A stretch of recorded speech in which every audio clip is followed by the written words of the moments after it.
What up, everybody? It's Jeannie. Welcome back to the channel. We're going to be doing the word of the week, okay? The word of the week is basically downloads and thoughts that I get over the week that I put into a video to start conversations and to see if you are going through the same things that are being brought to my attention. All right, so let's get into it. The word of the week is really going to piggyback off of last week's energy. I was talking about entities, demonic forces, attachments, okay? And I was talking about how we can pick them up through lustful people, and I was using lust as an example, but now I'm going to get into a more personal example, something that is triggered inside of you, all right? It's usually in a time where you have a lot of free time, okay? There's usually a trigger, there's usually something that happens before the trigger. There's circumstances that happen, like a series of consequences or a series of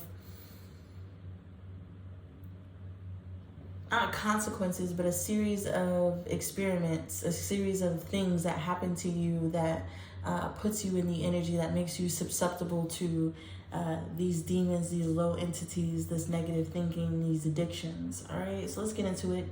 First of all, from what I know, this triggered addiction, this triggered obsession, this triggered entity is usually something that came from your childhood. Like, for instance, if you have triggered obsession, there could have been something in your childhood that you lacked, okay, that you didn't get, so when you got it, you overindulged in it, okay? There could be something where your childhood, you didn't get anything in your childhood, you had to watch other people get stuff, so now when you see other people get things, there's something inside of you that is triggered. There could be some type of past trauma, okay, past thing that happened to you in your childhood that lays dormant inside of you. That's like the first trigger, is a dormant program, is a dormant trigger, basically. And what happens is a scenario where you are put in a place where you have a whole lot of time to think, a whole lot of time to do nothing, a whole lot of idle time. And for me, this was a situation that happened during quarantine, where we weren't working, we didn't have to do anything, idle mind, idle situation. It just, my mind was allowed to do the things that it wanted to do. And that's when I started to go towards my triggers, because or my addictions, or things that pleases me, because we all know when we do things that we like, it triggers dopamine. It gives us that reaction. All right, so there's something that happens to you in childhood, and then later on in life, you have a period of dormant time, dormant energy to tap into yourself, into the things that you like, into the things that trigger you, into the things that get your attention. All right, and usually something happens where you find something that gets your attention. It gives you dopamine, it gives you that fix, it gives you the positive energy, whether that's being a troll online or eating ice cream until you feel a diabetes high. Like,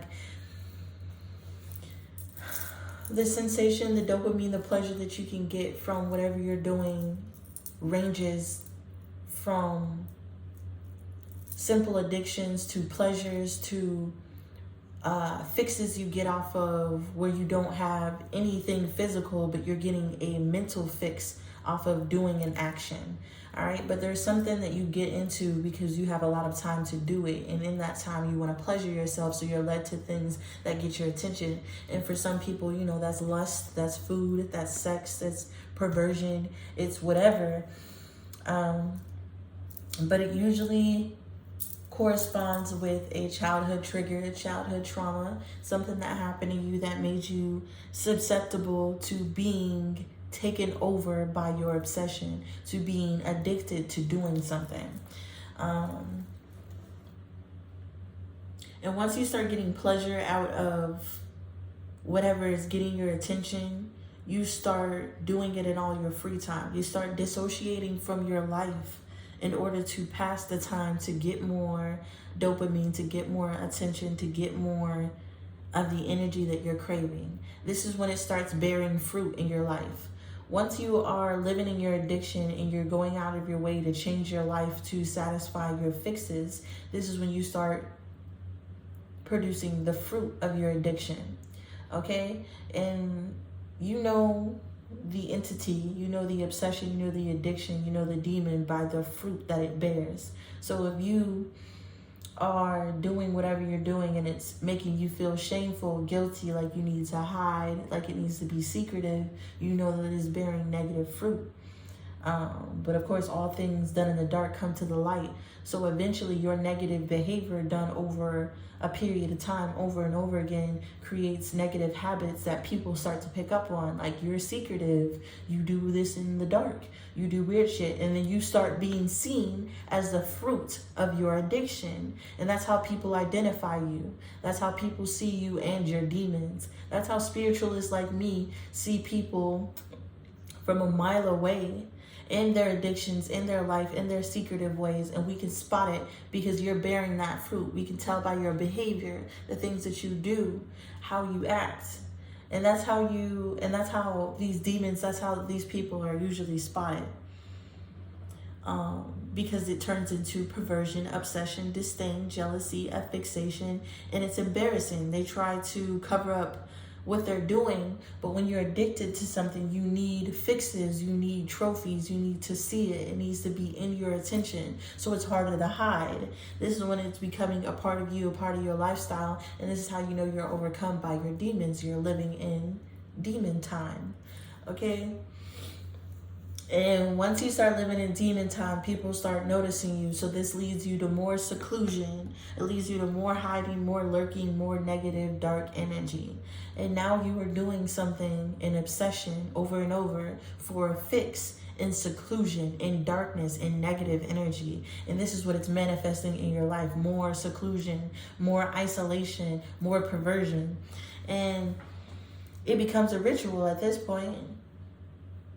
Something can go as simple as you seeing a childhood friend online, okay, deep diving into their Facebook, their lovers, their family, their friends, you becoming obsessed with everything that they post, what's happening in their life, because it's free drama online that you're getting a fix from, and you low-key know this person, you're interested in their lives, and you trolling them and looking at them and seeing and laughing and what they're doing and getting that attention from them. Their life has become an addiction, and now you do it in secret, looking at people, wondering what they're doing. It becomes a ritual. Now this person has taken over your life, and this is the same demonic attachment that I referred to as lust. You are giving that person your attention. You are giving that person your life force. You are now tapped into a parasitic form of demonic attachment where you are getting dopamine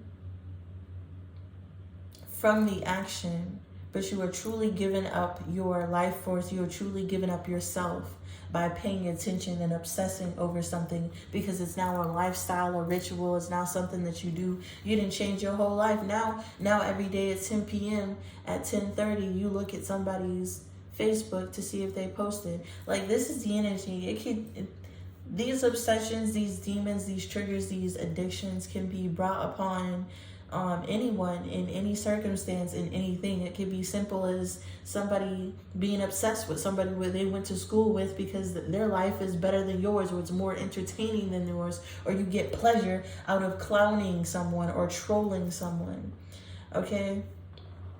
Or it could be simple as the perversion side of that, where you're looking up like porn, where you're always in an energy of the dopamine for a sexual energy, and you have to hide that because it's not normal to open your phone and there's porn right there. And then you become more secretive and seclusion about it, and it becomes a ritual when you can get away and look at your porn. Every single one of these scenarios is still the same thing that I'm talking about,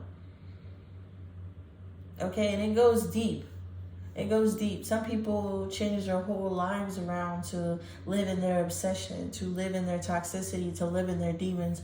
There's people who are right now gay, okay? In marriages, hiding from the community, living in seclusion, having ritualistic sex in the dark, in darkness, creating negative perversion fruit because they're hiding who they are and putting a negative connotation on it and lying to people. And this is when it becomes detrimental. Because if they were okay with themselves, if it wasn't negative, it wouldn't be secluded, it wouldn't be hidden, it wouldn't be trying to portray a certain thing, but living in their demons. See, some people have whole lifestyles. They live in double lives where they go to work, have families, do all this, but as soon as they get some free time, they're stuck on a game.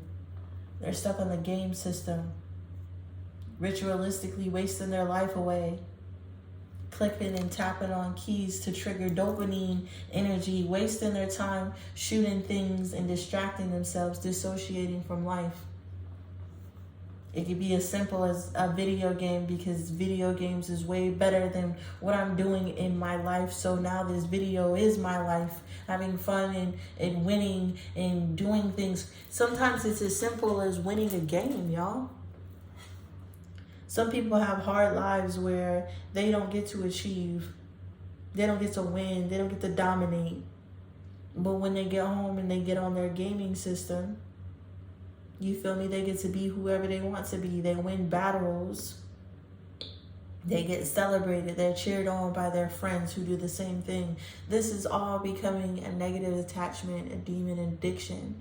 All right? And I'm not saying that all video gamers are some evil entity. No.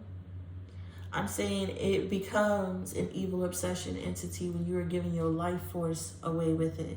And if you're okay with giving your life force away to something like a video game, an obsession, your demons, then they become a part of your lifestyle.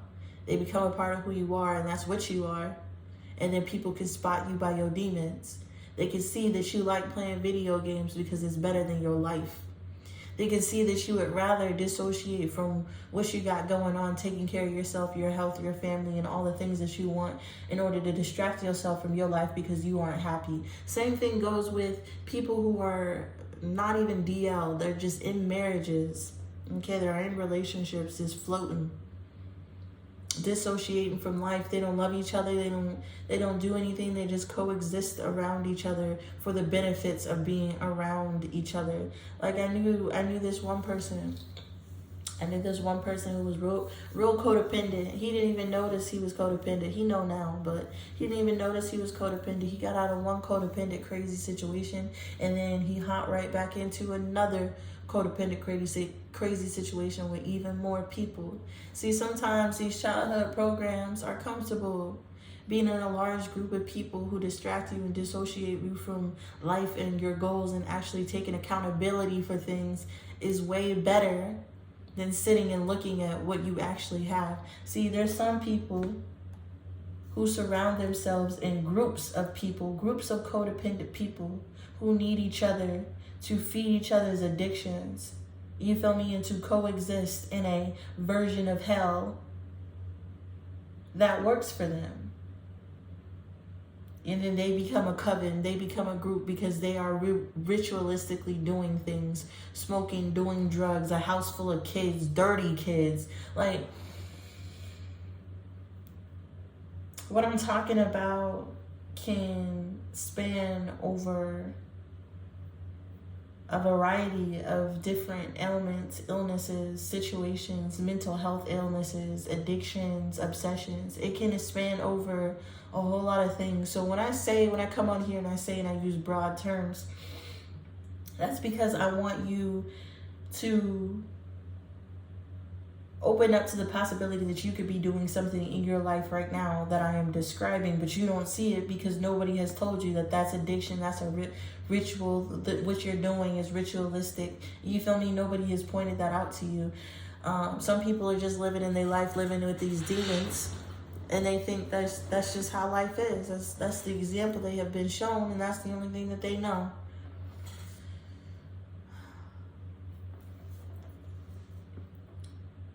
But you can start to spot this lifestyle because it becomes a religion. It becomes a way that you do. It becomes a behavior. You're now living in demon time all the time. And instead of living a normal life, you are constantly dissociating to your next dopamine hit. Okay, and in that dissociation time, the fruit that you bear is very evident to everybody around you that you are not in a healthy place. But to you, it may satisfy you.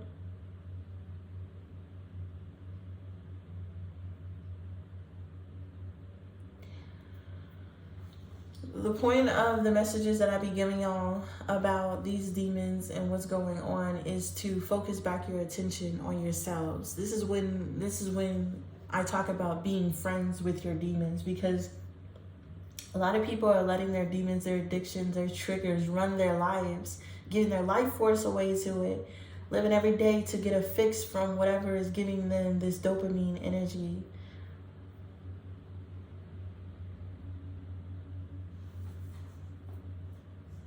And they don't even see it. And if they can't see what they're doing, then there's no way of breaking out of it. And that's when it becomes something that is controlling you instead of something that you're in control of.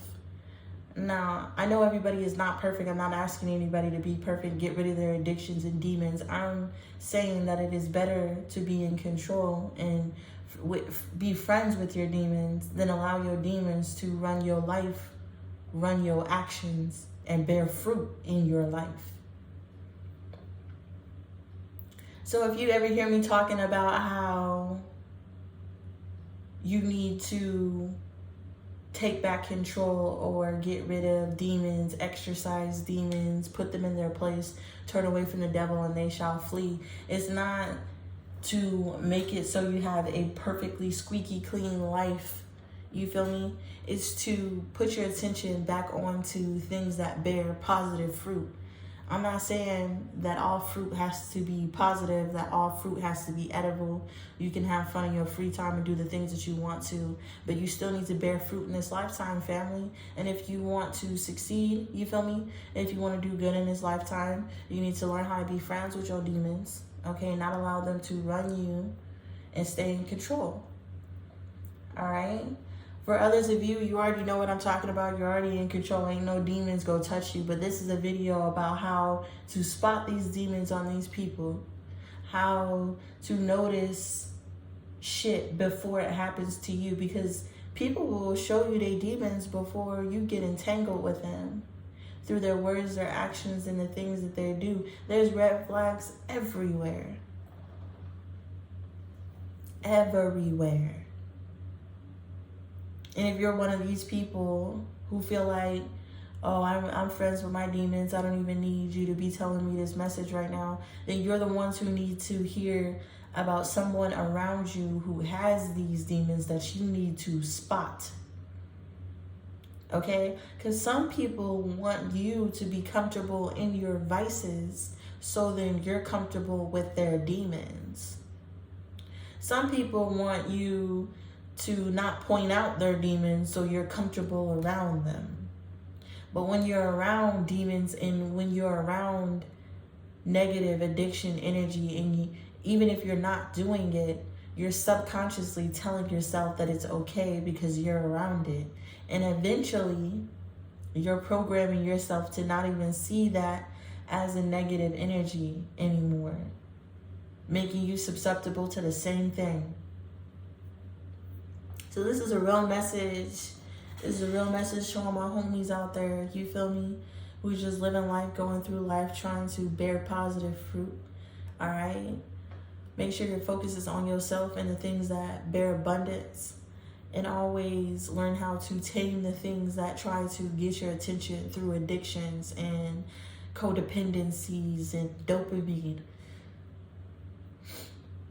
And also look out for the people who want you to be comfortable with their demons, who want you to be okay with them living like they do. I'm not saying to go out of your way to like take a pack of cigarettes from somebody and crush all their cigarettes. No. But when you love somebody, when you want them to bear positive fruit like I do about my community, that's why I make these videos. You warn people. You tell them about themselves. You point it out. And people they have one or two choices after their addiction has been pointed out. They can either gaslight you or they can tell you the truth. But usually people who are living in their addictions, they don't want to see it. They're going to gaslight you and continue to live how they want to. And it's up to you to separate yourself from that person in order for them to see their demons and their negative fruit that is barren. I can't be around you while you living in your demons. So this is a message for everybody in the community. Every message that I put out to you is really to uplift you, help you see, maneuver, watch out for things that are happening right now in our community. If you resonated with this energy, if you know somebody living in their addictions around you, Virgo, look out, start that conversation. Hit me up down below if you have other examples, if you have gone through something, and if you have any other tips. I am ever so grateful and thankful for every single person who has clicked onto this video. I love you a lot, Virgo, and I hope that we all get something out of this. We all start a conversation and we all start seeing through the deception, and learning how to live in peace. All right, this is the energy I got for you. All right, this is the energy I got for you. If you resonated with anything here, please give me a like, comment down below. Subscribe to the channel, see what's coming up next for y'all. You already know. I'm very grateful and thankful for everybody watching. Peace.